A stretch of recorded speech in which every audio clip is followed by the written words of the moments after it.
How's it going, everybody? So, this is going to be a recap of what's been going on. Um, so, after, okay, I'm trying to think of how to put this in order. Um, Things haven't been good. Um, you know, shocker, right? But, um, so, um, the same day that I was at the funeral for Connie, who I talked about in the video before last. So on Halloween, um, I get a text from one of my other managers who says, I know that you're at a funeral, but when you get a chance, when you get out or something, can you please give me a call? So I give the manager a call, and I'm told that, we'll say his name is Bob. Bob, who is a property manager, who isn't my boss. He works for my bosses, my VP operations and the owner. um, Apparently he wants me to call because he's down where I work and is pissed off because he's saying managers aren't doing their jobs. Now, I've fought for everything that I've earned in my life, and when it comes to my work ethic, I take pride in it because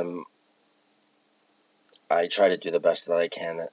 100%. I'm not perfect, but um,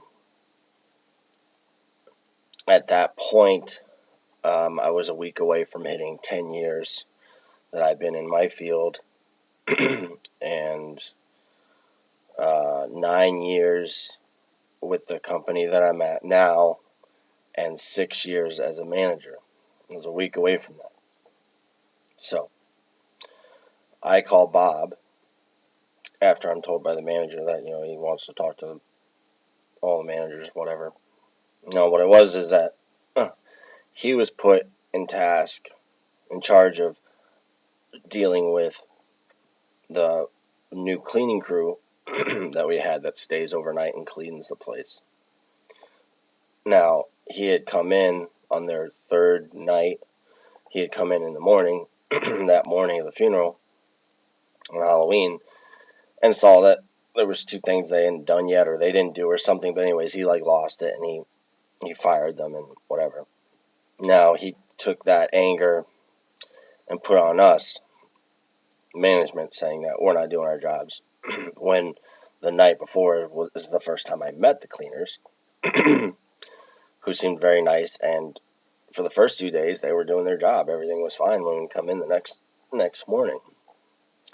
So I was very pissed off when Bob knew that I was at a funeral. He was told by the other manager, that's where Jason is, but I'll send him a text, blah, blah, blah. So I called Bob after the funeral and before we went to the gathering at a place called the Gallery to look at videos and remember Connie. So I call him and I'm extremely pissed off and I'm like, what's going on? And he says, you guys aren't doing your job. You're not doing your job as a manager. I was extremely pissed off and said, okay, where are you? You're at the building. You're at where I work. And he's like, yeah. I'm like, okay, bye. I go down there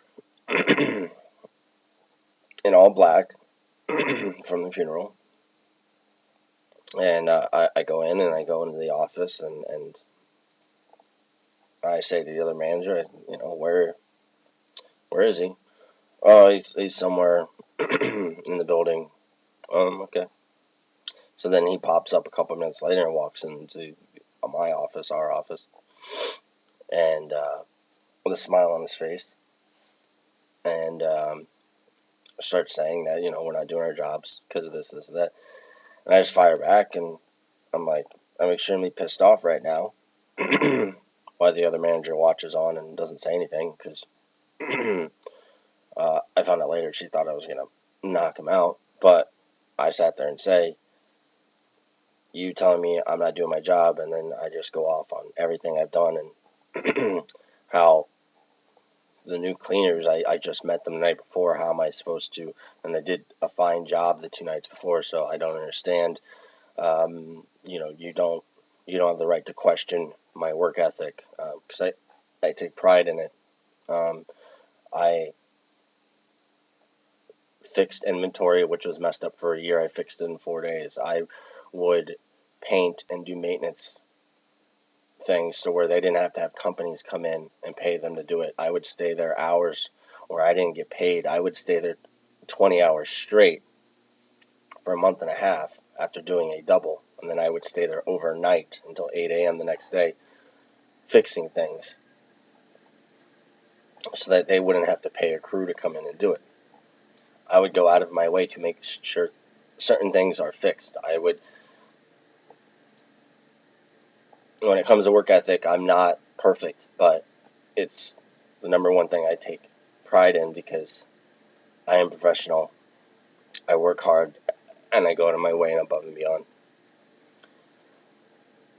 So anyways, I fire back at him with all this stuff, and then he doesn't really have anything to say, and then we find out that the VP, my boss, is here. So we go downstairs. They talk about all this new cleaning crews coming today, yada, yada, yada. I tell my VP that this is what Bob said, and this is why I'm pissed off, and I came here after a funeral. It's my day off. I don't need this.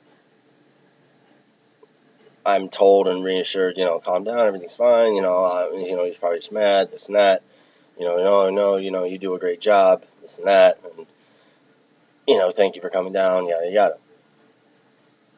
So, so this is on a Monday. So, the following Tuesday,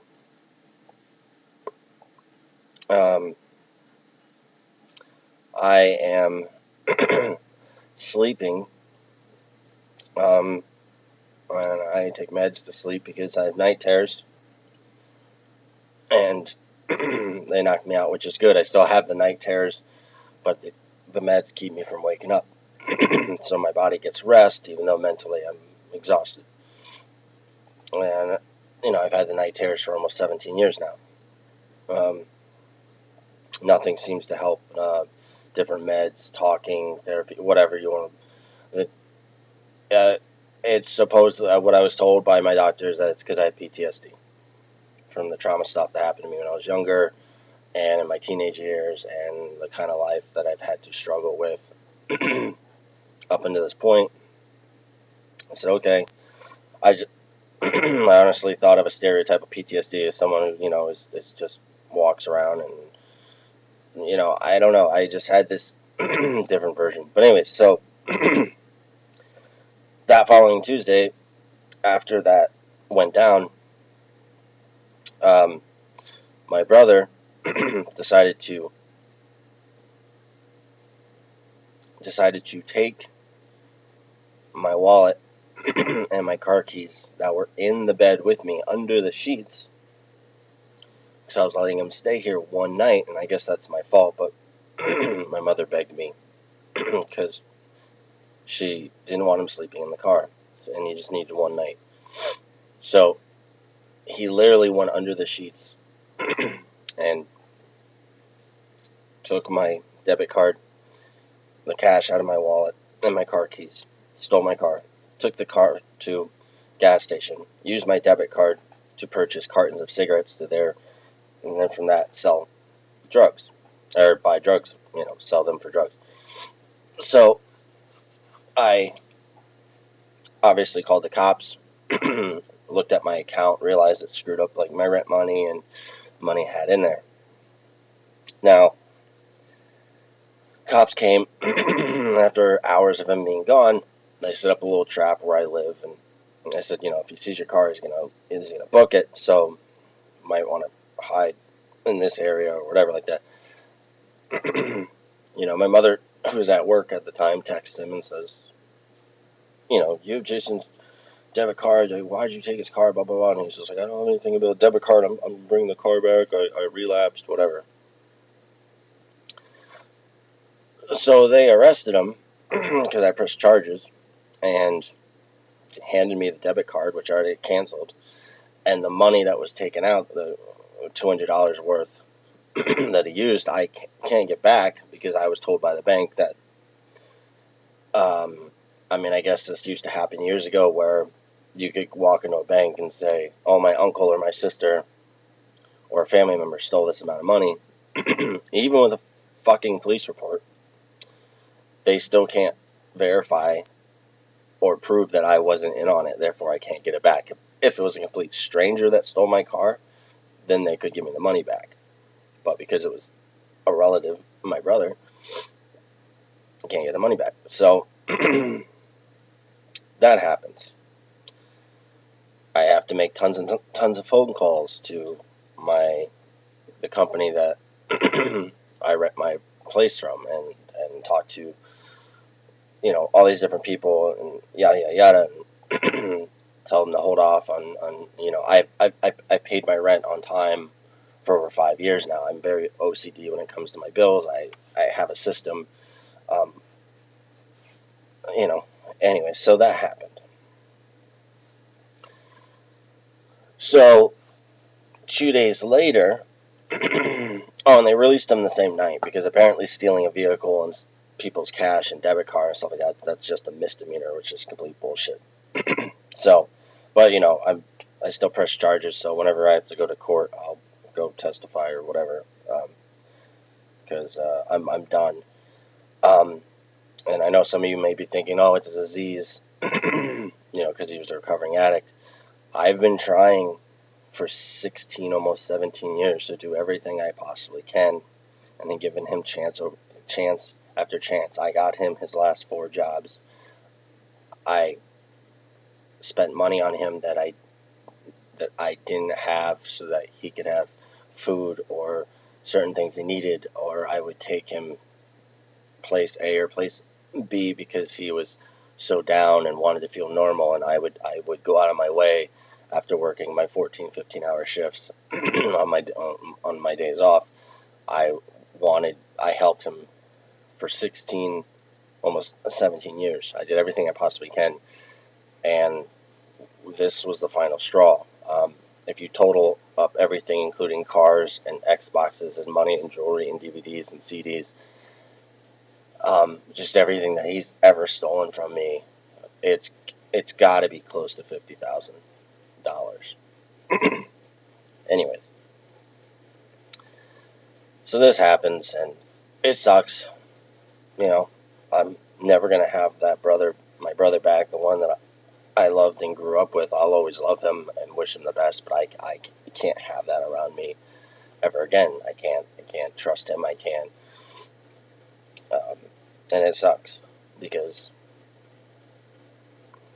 the only family I have is my mother. My father is not in the picture. My sister, I hear from once a month via text about a bill that I pay through her. I give her the money. I pay the money. It comes out of my account, but it's through her, because she helped get the wedding ring from years ago for when I was with my ex-fiance. But the ring's so goddamn much. It was $2,600 ring that I'm still paying it off to this day because I can't afford to make big payments. So, but anyway, so I really only have my mother, and watching her go down, downward spiral, because she doesn't want to give up on her son, my brother, so I get that. But it's just bringing her down. And but I made my peace with, I tried. Just like my father, I tried. And you can't change anybody. They have to want to change, and they have to try. They can say all they want, manipulate and whatever, but I can't have it anymore, and it sucks. But I have other brothers, Nick, Graham, Josh, Damien. I have other people in my life that have never fucked me over, and have treated me very well, and are like family or brothers, or just really like my best friends. Same thing. But so anyway, so I'm ranting. So after this happens, which was after everything happened on Halloween, so then go to next Tuesday, and this is when this crap happens on my day off. So 2 days after that, on Thursday, I am at work, and I am going around, and I'm cleaning to help out because there's nobody scheduled until 4. So that's, I go in at noon, so I'm there, that's what I'm doing. So the crew that was from Halloween, they lasted 1 day. They were 2 guys from a local business, and they're like, this is not worth it. So they quit the next day. So then we would have to clean the whole building with other employees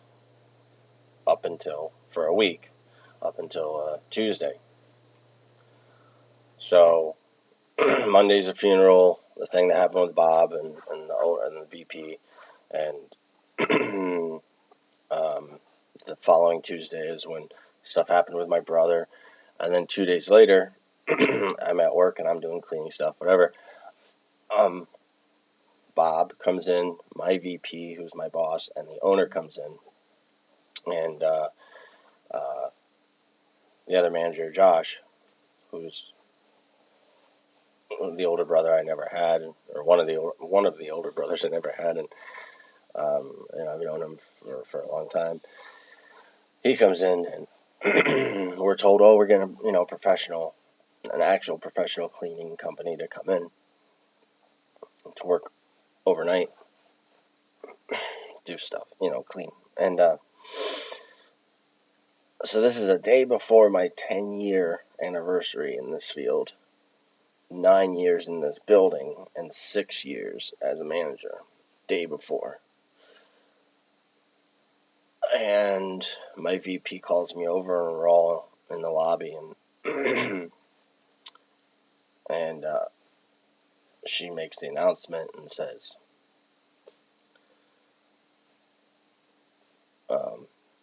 so-and-so is going to be the GM. Not me.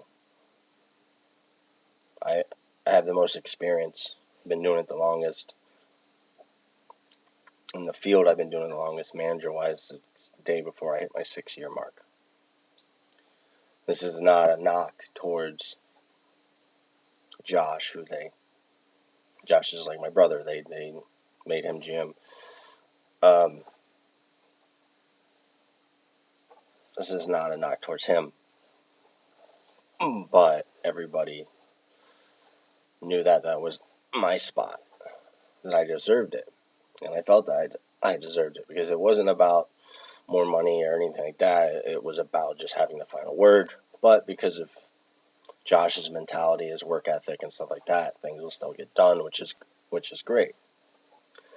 But it was just after everything that's been going on between the funeral and the BS that happened the same day with Bob, and then my brother, and constantly worrying about trying to find a place for my mother, who's still staying with me, because she still hasn't found a place. I just kind of, I just stared at the ground, because I couldn't believe it, and it hurt. And the VP had said, Jason, you seem upset, and the only thing I could say was I looked up and said, tomorrow marks 10 years I've been in this field. 9 in this building and 6 as a manager. And she had said, "Oh, they called us for a celebration." And I just turned around and I started walking away. And the owner and Bob walk away.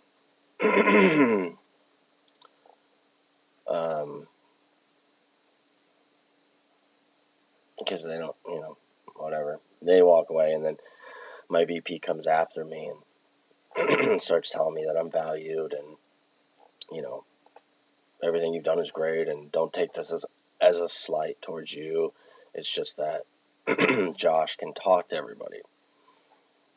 So immediately I know in my head that I've never had one complaint in 10 years or 6 years, almost at this point, one day away. I've never had one complaint or not been able to speak to anybody over the phone or in person with any organization or school or group or anybody. I can talk to anybody professionally. I can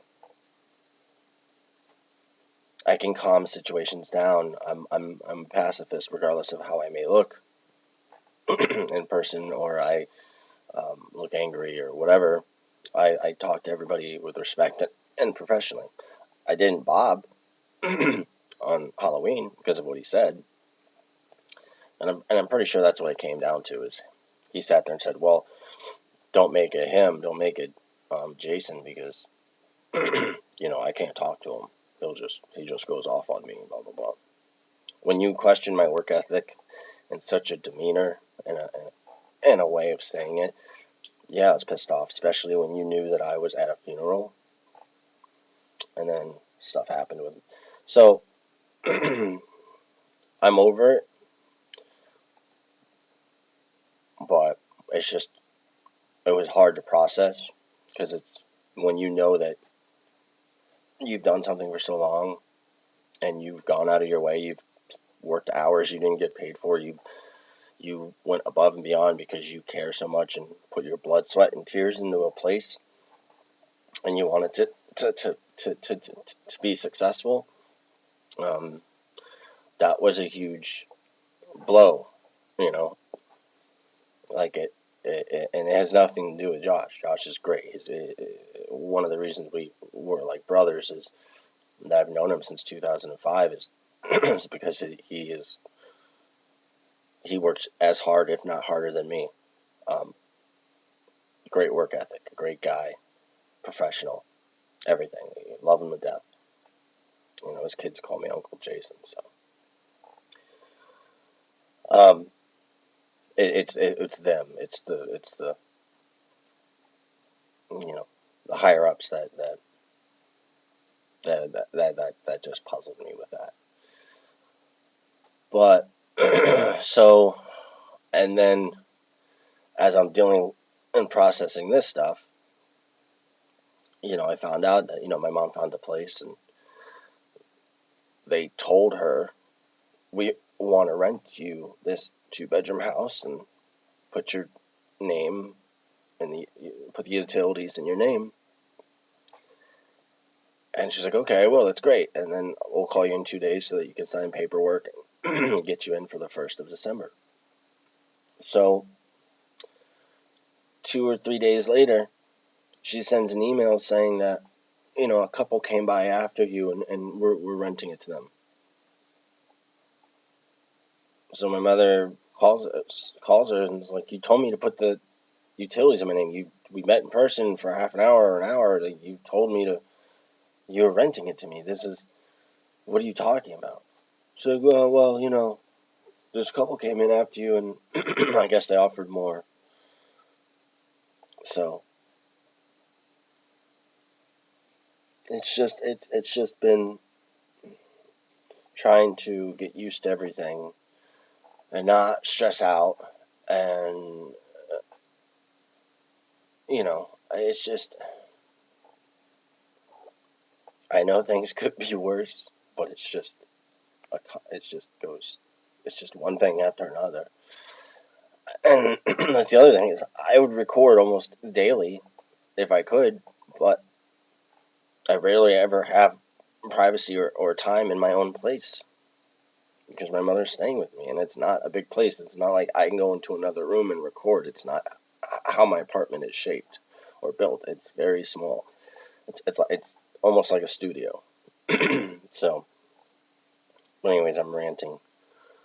But that's how things are. My heart is fine. Mentally, emotionally, I'm just numb and drained, and I'm just taking it one day at a time. But I just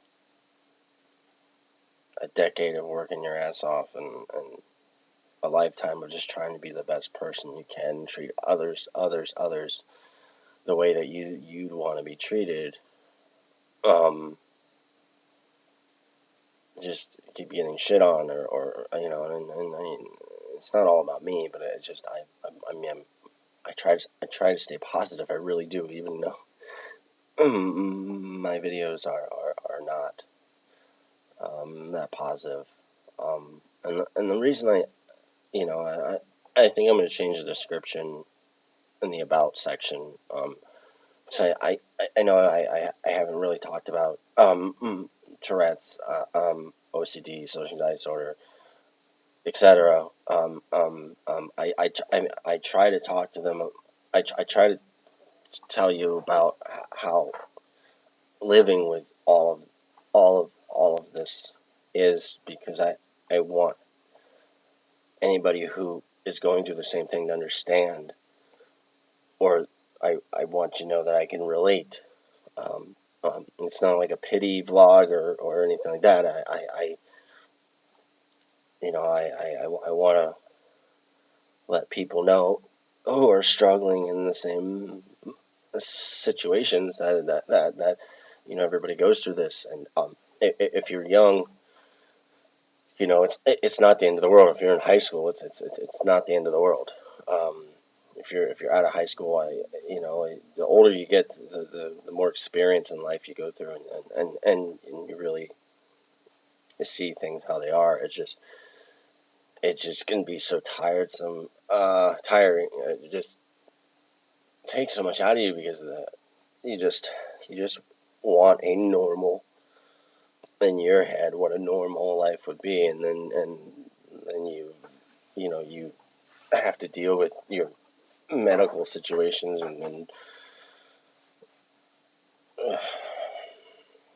but if you guys have any questions, feel free to put them in the comments. Um,